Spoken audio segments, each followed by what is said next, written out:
My name is Styrkar of Clan Stjarna. My father was a great adventurer and explorer who met my mother on one of his long journeys. I'm told she was a great beauty, though I remember nothing of her now. I was born in the dead of winter, on the coldest day of the year. When I was pulled free from my mother, it was said I looked more dead than alive, silent and as white as the snow. Some said I was cursed, others that I was a changeling brought by elves and switched within my mother's womb. Fewer still that within me runs the blood of Heimdall, guardian of the Bifrost. Whatever the reason, it was clear I was not a natural child. Days after my birth, a wise woman named Sig came to our village. She told my mother she had received a vision of a child born in the snow, and that vision had led her there, to me. Some feared this strange woman, but my mother welcomed her and her good omens. Yet, my mother was not long for this world, taking ill and dying just weeks after my birth. My father was rarely home, often traveling great distances as one of the companions of Rurik the Troublemaker. I'm told the two were close friends, fighting side by side and conquering many lands together. I do not remember much of him, though from what I do remember, he was a kind man. The wise woman stayed with our village as a healer and speaker of omens. Occasionally, she would take me to the woods where she taught me about the gods, giants, and elves, and how to commune with them. She taught me that there was more to the world than what we saw around us. Another world, hidden to all but a few. One day, when I was still just a boy, word came to us that my father had betrayed Yarl Rurik, turning against him and attempting to murder his former friend. For this, my father was captured and executed, and many of our clan's warriors were killed as traitors. Sig saw the omens before the Jarl's men came for us. The last remaining people of my clan fled, but everywhere we were turned away by those who feared the Jarl's wrath. My guardian Frothy suggested we look eastward, towards the land of my mother's birth. Many left us along the way, but eventually we found a place to call home. Yet, even then, vengeance was burning within my frozen heart.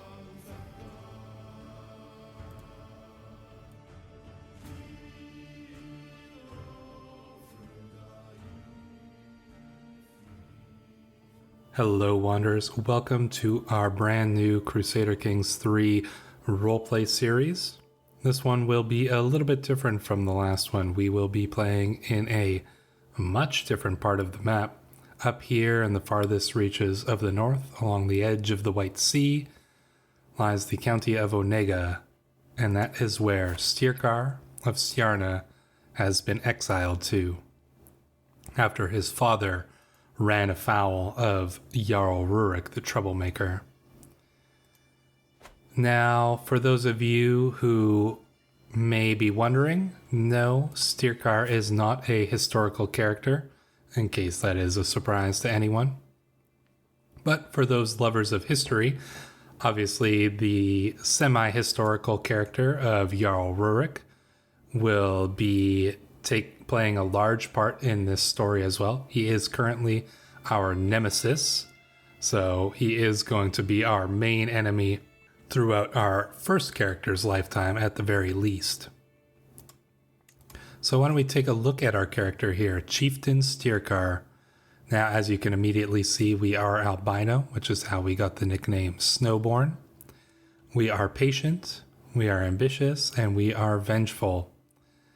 As you can also see, we are an intricate web weaver, and we are quick as well. So a pretty decent character. In case you're curious, he does fall within the 400 point limit set by the custom character creation tab, but we are not playing on Iron Man mode because we have made some changes to the game to kind of set up this unique scenario. Some of those changes, as you can see, are having Yarl Rurik as our nemesis, as well as giving ourselves some friends and companions here.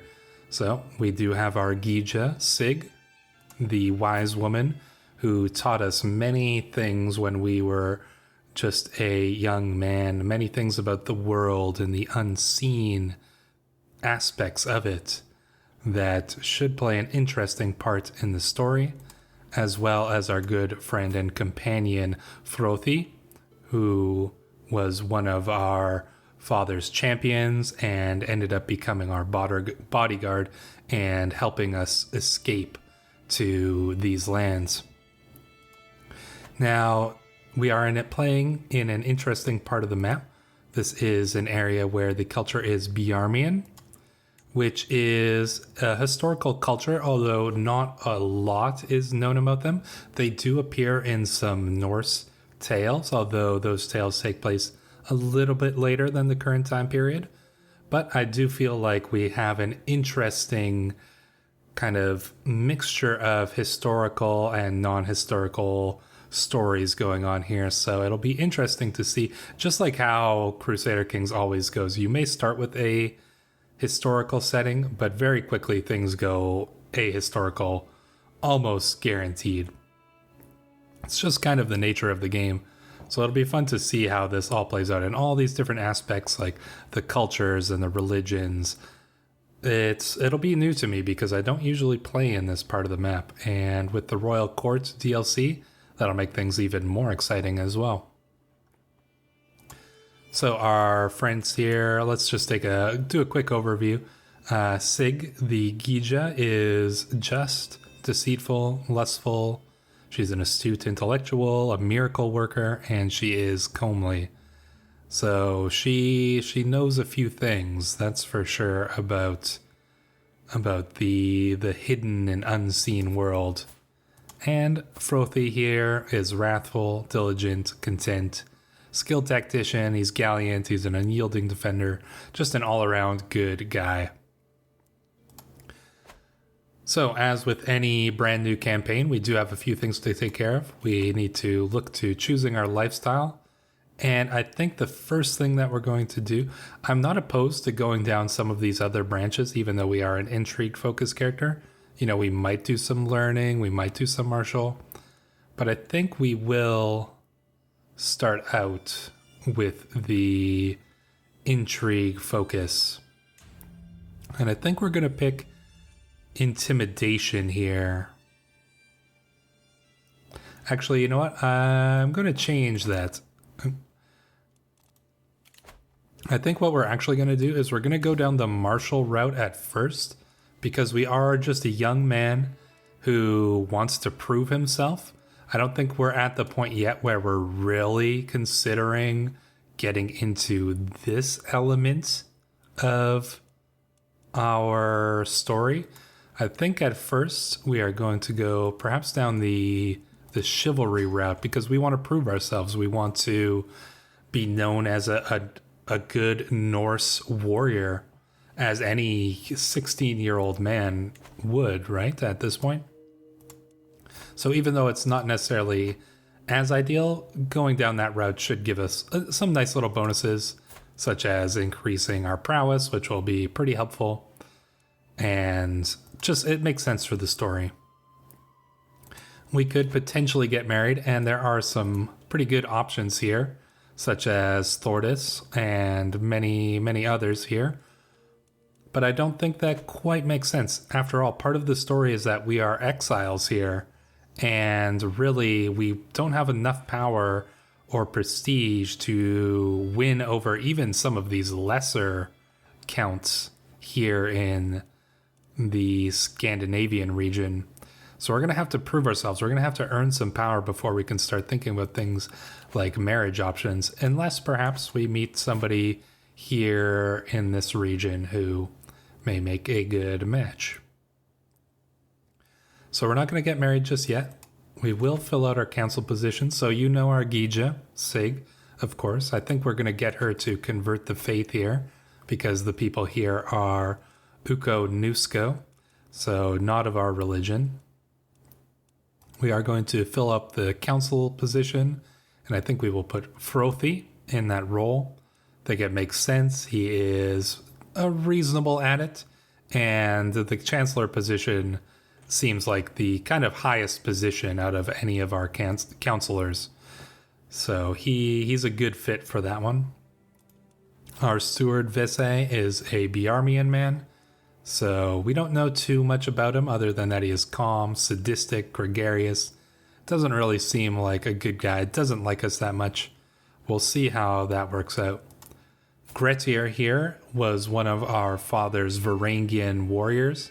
He is sadistic, wrathful, shy, brilliant strategist, whole of body, aspiring blade master, holy warrior. Pretty powerful warrior and pretty determined. One thing that I think we'll consider at this point is that Grettir doesn't actually respect us all that much, and as the chieftain of our clan, I'm not sure if Grettir actually adheres to that very much. I don't think that he treats us like the chieftain, not at the moment anyways.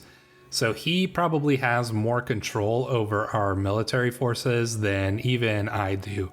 So we're going to kind of let Grettir do what he wants with the military, at least until we personally gain a little bit more power. And our spy master here, Tada, is a Biarmian woman, fickle, arbitrary, arrogant, and she doesn't really like us that much, which is not very good for our spy master, but hopefully that won't come and bite us before we can sort that out. So that seems to be the main things here. We will do a little bit more just kind of maintenance here. We are going to increase our retinues by adding on some Varangians. So these are probably part of our father's elite warrior forces that were left over after we escaped. And the last little bits of our clan. So we have kind of set everything up a little bit, and we shall let time run.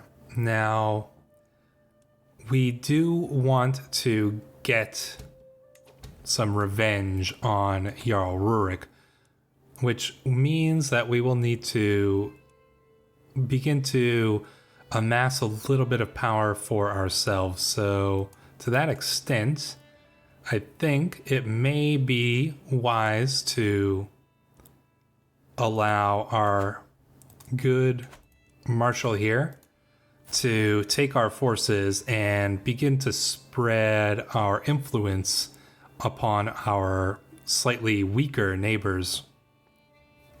And I say allow that, I think that Grettir is just going to go and do this himself. He basically, like I said, he is the one in charge of all of our remaining armed warriors, and he's going to do what he will with them. So he is going to declare war on these counties here, and no doubt he will swiftly conquer them, as he is quite the warrior himself. Hopefully we can keep him on our side, though I wouldn't be surprised if he tries to betray us at some point and take power for himself. There is that little bit of respect that people had for our father that's keeping them from turning against us, but that respect will only go so far, and at some point we're going to need to have to prove ourselves as well. Our champion was wounded, and Grettir ripped the head off. Oh wow. He ripped the head off one of their champions and became a berserker. This guy is pretty insane. I think we're going to have to really watch out for him, because he could be dangerous. He's a good ally for us right now, but he could really be dangerous in the future here if we don't keep him on our side. So that's going to be something that we're going to want to think about pretty carefully, I believe. And we will quickly siege down these lands. We've captured our enemy. Can we ransom him back? He'll pay us 6. Well, we might as well take that extra 6 coins, because any little bit of money will be useful to us, and we will enforce our demands. So that has expanded our power a little bit, but I'm pretty sure that Grettir is not done there. No, I think he wants to take control over all of these areas. So he's also going to bring our troops in to attack the county here as well. And he quickly gathers our forces, and he's going to move in to this county as well. So, like I was saying, this is kind of Grettir doing this on his own, and I think that he is doing this with the assumption that he is going to take control of some of this himself at some point. He's not really doing this for us. He's doing this, he is like a distant member of our clan, so he is doing this for the clan in some sense, but I have a feeling Grettir is going to want to be taking some power for himself in the very near future, so that's something we're gonna have to think about. Our champion Frothi ripped the head off somebody else and became a... Okay, so Frothi is a berserker as well. Wow, that's pretty intense there. He's we've got some dangerous people in our court, that's for sure. And looks like we have defeated the enemy there. We can do a quick look at some of these battle details here. So as you can see, Nya, or Inga, perhaps, had his head ripped off by Grettir, and Somatsu died in an accident later, I suppose. We had some injuries as well. So that was that first battle, and then in the second battle here... Oh, there was a couple more enemies were killed. Yeah, looks like Grettir slew this young man here, Kako. Siudbia was slain by Frothi, his head ripped off. Quite savage, honestly. And this man was killed by Grettir. So our Norse champions are pretty impressive altogether. And now we will simply lay siege to their lands. So while this is going on, I think, you know, even though Grettir is trying to take this power and prestige for himself, Chieftain Styrkar here is not sitting idly by. He may be a young man, but he does have his own ambitions. He does have his own decisions to make, and he will attempt to carry those out. And he's considering the ways in which he may be able to do that. One of those ways may be to prove himself as a warrior and to basically gain enough respect among the soldiers of our clan that he can have some influence over them as well, rather than them simply being subservient to Grettir. We did have a couple minor skirmishes there. Anything interesting happen? Well, we took a prisoner and we slew this fellow here as well. He was slain by Vese, our steward. So that basically ends the resistance here. So there we go. We have captured our foe. We are going to try to ransom him. Like I said, any little bit of money we can get will be good. Well, we can't get any money from him, so we'll ransom him for a favor, I suppose. And we will enforce our demands here. So we've brought these lands within our control, or Grettir's control more like. Alright, so we've just waited a little bit to make sure that our forces are back and fully recruited, and we do have now a decent force of men with which we could lead a raid against our neighbors. So we will raise all those forces. And as I mentioned, we will be looking to take control of the forces ourselves. Oh, what happened here? He was wearing a mask for a second, but then it disappeared. That was slightly odd. Yeah, we are going to lead these raiders ourselves because we want to prove ourselves as a good Norse warrior. So we're going to lead the men here into Kolmoguri. And hopefully this will be a successful raid.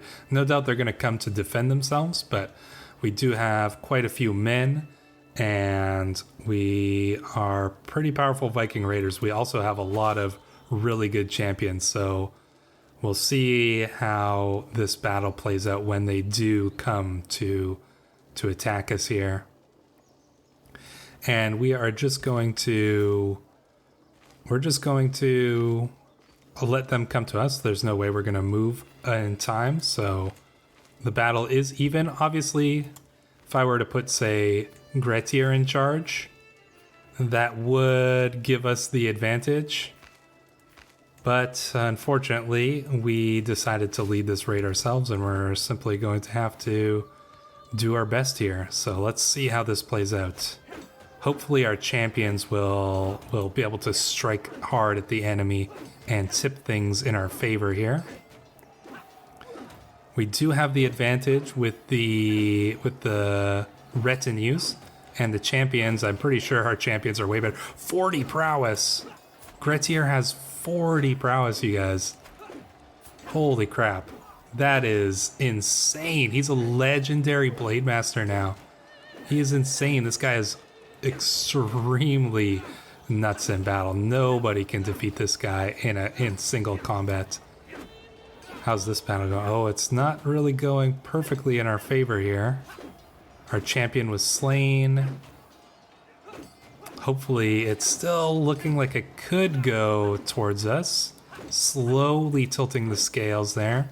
We are losing more men, but we're getting down to the champion, so it says we're winning. I'm a little concerned it's going right down to the wire here. I mean, if it's coming down to the last couple champions, Grettir can probably kill all these guys himself. Yeah, look at that. It's down to who's the last. There's 6 people standing, 4 of whom are our champions, and 1 of whom is us. So, and then there's 1 Vigman. You can literally see 3 Varangian adventurers, 1 Vigman, and we somehow defeated them there. Wow, that was quite the battle. And I mean, I think with that, we had to have proven ourselves there. Wouldn't you agree? That was an impressive feat. Let us return home with our hard-won loot and thank the gods, thank Odin for that success in battle there. That was pretty insane. I did not think that we were actually going to win that one. I am quite surprised. Upon returning from a successful raid, every good Norseman knows to sacrifice a little of their gains to the gods. Every good Norse except Folki, that is. As the rest of us divide up the spoils, boasting of our best pieces and discussing which we'll give in thanks for good fortune and fair winds, I notice that he remains silent. Upon confronting the man, he even admits it. I saw no hand of the gods in our raid, my chieftain, only my own hands doing my own work. My share is for me. Folky, you near blasphemy. Learning challenge against him? Good idea. Every little bit helps. Not my business. Should we try to... Yeah, let's try to do a learning challenge against him because we know more of the gods than he does. And we succeed in shaming him. Yeah, all the things that our good Gija Sig told us about the gods, we use that to shame Folky into donating his fair share to the gods. So that was a successful raid. We are going to disband our raiders to let them recuperate a little bit. And now, perhaps... We could raise a runestone, but I think we are going to want to save up just a little more gold so that we can create the Duchy of Biarmia here. We'll raise a runestone to our victory once we have something to prove ourselves with. You know, that was just one raid, and it was a good hard-fought battle, but even though we were technically leading it, I think it was pretty clear that Grettir was the one who went savage in that fight and probably slew. I don't even know how many men he slew. Let's take a look at the details from that. Champion Grettir, 83 kills. This guy literally killed, what is that? More than 10% of the enemy army himself. That is insane. This guy is a beast among men, and I mean that's scary. This guy is a scary warrior. I mean, it'd be nice if he could teach us a thing or two about being a legendary blade master. But my God, I would not want to end up on that guy's side. He almost killed 100 men in that battle. Can't believe it. I mean, we saw it with our own eyes. We were in that battle. Actually, how many? I should have looked. I didn't see how many we killed ourselves. But hopefully it was at least a few. And we can select a martial perk. So I think we're going to go with the stalwart leader here. We get some prowess, reduces the risk of commanding armies, which is good. And we can challenge rivals to single combat, which perhaps we can eventually use against the Yarl here. Yeah, we could challenge him to a fight. Perhaps we'll consider that at some point. Not just yet, but perhaps someday soon.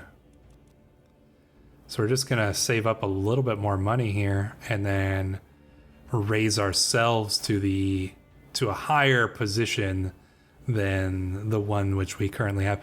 We did, like I said, we did prove ourselves there a little bit. In fact, perhaps, we've raised up our forces a little bit. Perhaps we might be thinking of leading a conquest for ourselves. Yeah, we did just raid them. But perhaps now we're considering, well, we need to have some conquests for ourselves in order to show everyone that we are the real chieftain of this tribe, that Grettir is, just a servant of us and not the other way around. So yeah, we're going to go and do battle here. Let's see how this battle goes. I hope that, we should, if we won the last one, we should hopefully be able to win this one as well. So the battle is engaged and looks like things are slightly in our favor here. And yeah, looks like we're slowly whittling them down. Grettir wounded one of their champions. And yeah, they're slowly. Frothy wounded one of their champions as well. And yeah, looks like our champions really carried that battle a long way there. While the siege is going, let's take a look at those details. So Grettir, 51 more kills. Frothy, 23. Vese and Foki got a couple each. I don't think it says... Yeah, it doesn't say how many kills we personally got, which is unfortunate, but... I'm assuming we got a couple in there. And we captured some enemies. We do have a few prisoners, I believe. So perhaps we do have some sacrifices for the gods. Concerned for my current war, my friend Sig has paid out of her own treasury to aid my efforts. Where did you get this money, Sig? 75 coins? I wonder where she got all that money. Well, she is interesting woman there.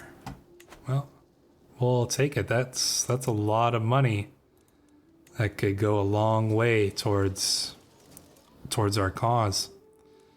So yeah, we're just gonna lay siege to them here. I'm sure they're gonna be back to try to lift the siege on their tribe, but I don't think it's gonna go well for them. I will also set up Grit here to take more control over these lands here. And looks like the siege will be wrapping up. Yeah, there we go. We control that now, and we'll simply have to finish them off, perhaps lay siege to another little bit of their land here. So I think with this, you know, leading a war, we're just still a young man, but we fought in the battles, we're leading the army, we led a successful raid. Now we're going to conquer. Yeah, okay, let's do battle again. This should be what will prove ourselves once and for all as the leader of this tribe.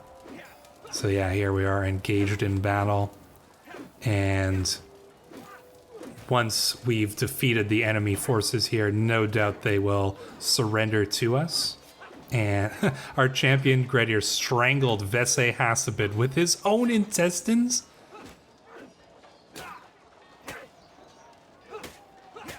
That is quite something, Gretier.